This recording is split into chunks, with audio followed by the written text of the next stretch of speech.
The federal government has yet again appealed to Nigerians to call off the protest slated for August. At a meeting held at the office of the Secretary to the Government of the Federation, the Minister of Information and National Orientation assured Nigerian youth that the government has plans to meet their aspirations through its renewed hope agenda. At the meeting, government officials called for restraint as the government plans to help youth navigate through these hard times. To maintain calm and these normal meetings that we do from time to time. You know that we didn't hold a Federal Executive Council meeting this week, and we thought that it is good that we all come together to discuss. You can see that this is not happening at the council chambers.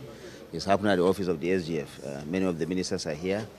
We have discussed issues of national interest, and all of us are working for Nigeria, and we hope and we believe that Nigeria is going to be great again. Well, no one is going to sleep. Those that are agitating or are asking for protests are Nigerians. They are our brothers, they are our sisters, they are all Nigerians, and those also in position of authority, the ministers, the president, and everybody are all Nigerians all.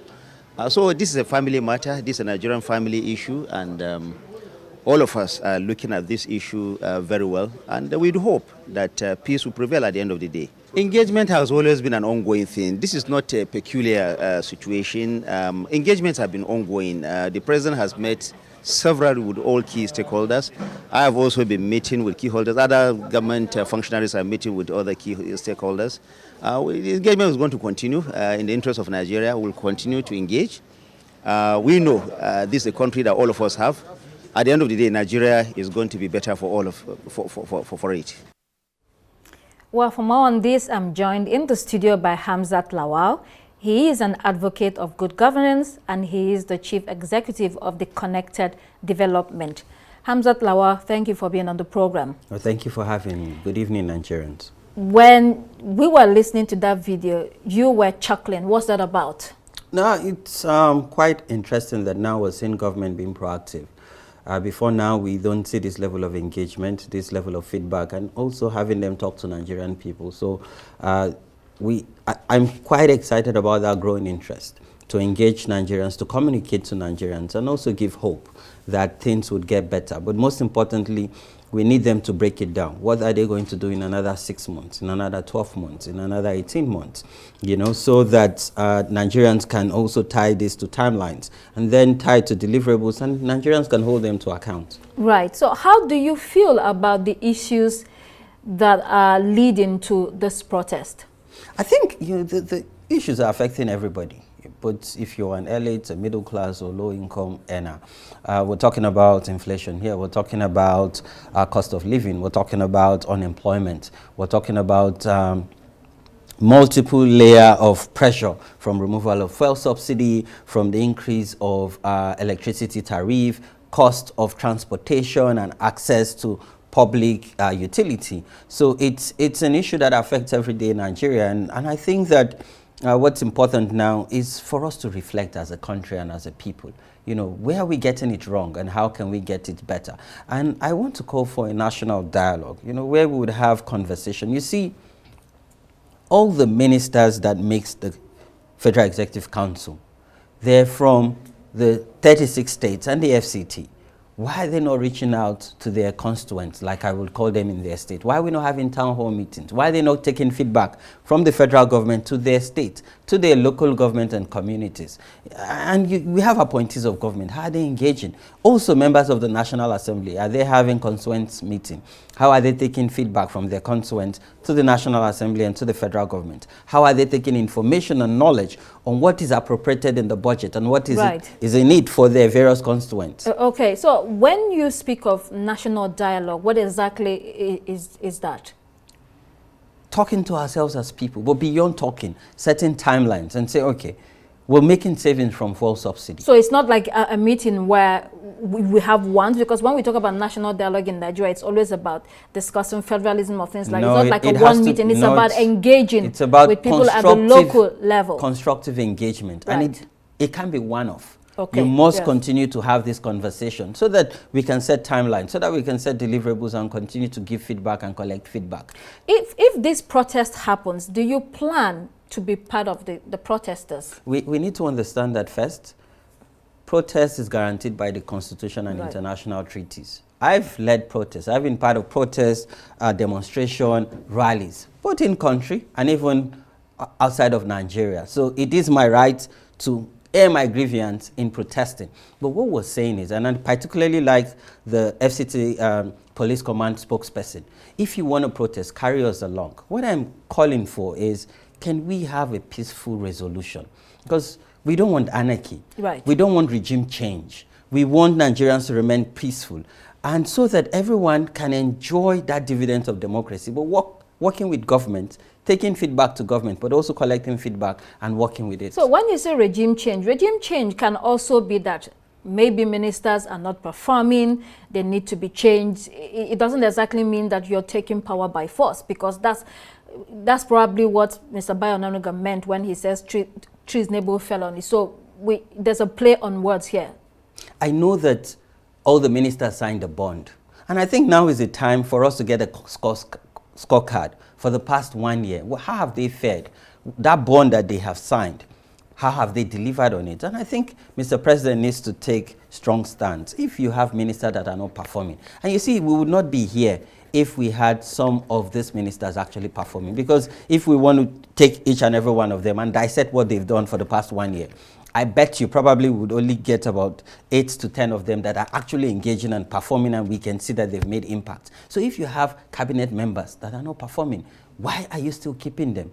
So will you be out on the street protesting when this, starts? Again, for me, I don't think we should go on the streets to protest. You don't think the protest should happen at all? Why Hold not? On.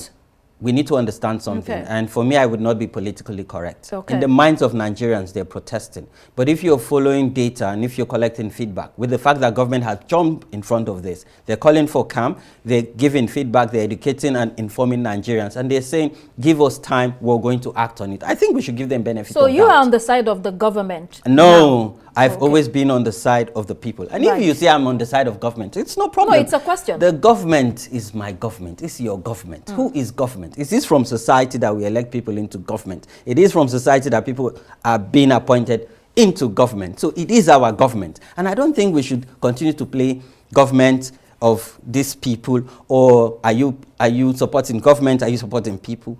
What is important is being patriotic and putting Nigeria before any other thing. So why specifically do you not want this protest to happen, or for people to go out and Because I don't want Nigeria to go into anarchy.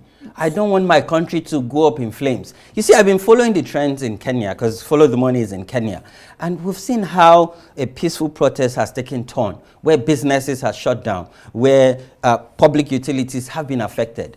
If the government has jumped in front of this, and let's not forget that in 2020, we lost some young people because they came out on the street. I don't want anybody to die because of change. I want each and every one of us to be alive to enjoy the change we're clamoring for. If government is saying now we're dialoguing, we're engaging, and we're calling for calm, give them benefit of doubt.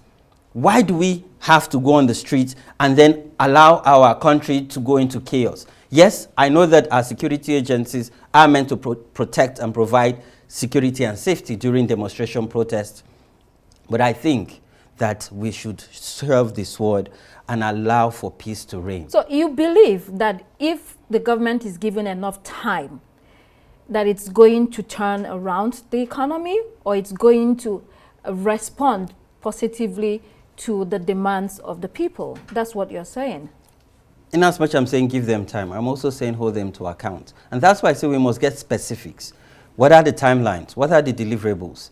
And I think they've asked for benefit of doubt. If you have your government come and say, please, give us time. Please do not protest. I think each and every one of us owe it to our country to say, you know what, we'll give them time. We'll be patient for some weeks or months, or some years, and let's see how they would act. But mind you, when I talked about regime change, because I'm also following the trends of social media, why are we, it's tensed. And you see, everyone is saying, let's go and protest. Let's go back to memory.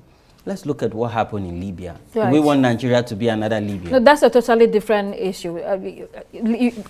Libya cannot be compared to Nigeria. It's different circumstances. You but know, let's go. We always know when things start, but Right. you don't know where it will end or where it will take us. So who changed the regime in Libya? It wasn't the Libyans. It was America and NATO that intervened in Libya and removed Gaddafi. So those are two totally different situations. The people supported that regime okay, change. so you are the fund that will follow the money. Yes. An initiative that runs in at least 12 African countries. Can you share with us how you have been following the money recently in Nigeria and what you have found? We engaged the policy coordinator of the government when they launched the Citizens app. And I think citizens to check this, they need to check this app out. And also, we've also engaged Savicom, because Connected Development is a co-chair with Savicom on the service delivery angle, where you have civil society and government ensuring that government MDs are providing service delivery.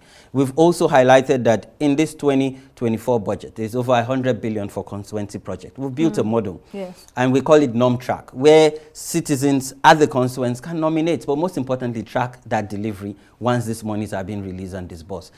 So far, we've even written over 10,000 Freedom of Information letters over the years, because Nigeria is a signatory to the Open Government Partnership. We have the right to write these letters because also Nigeria have signed the Freedom of Information law. So that's how we're engaging with government. But we're also hosting town hall meetings at these various grassroots, collecting feedback, using it to engage government, building technology to bridge this gap between what government is saying, but most importantly, what is happening on the ground. So briefly, what are you learning about government transparency and then accountability, and how difficult is it to do this work? I think the perception is bad in terms of government accountability. First, let's even use the example of the Ministry of Humanitarian Affairs. Government must take action. People must be held accountable for corrupt practices. And I think perception is very key, because when people see action, then they trust government, they believe institution, and we would sell a society whereby no one can be left complicit of their actions. Hamzat, Lawal, thank you so much for coming on the program. Thank you for having me.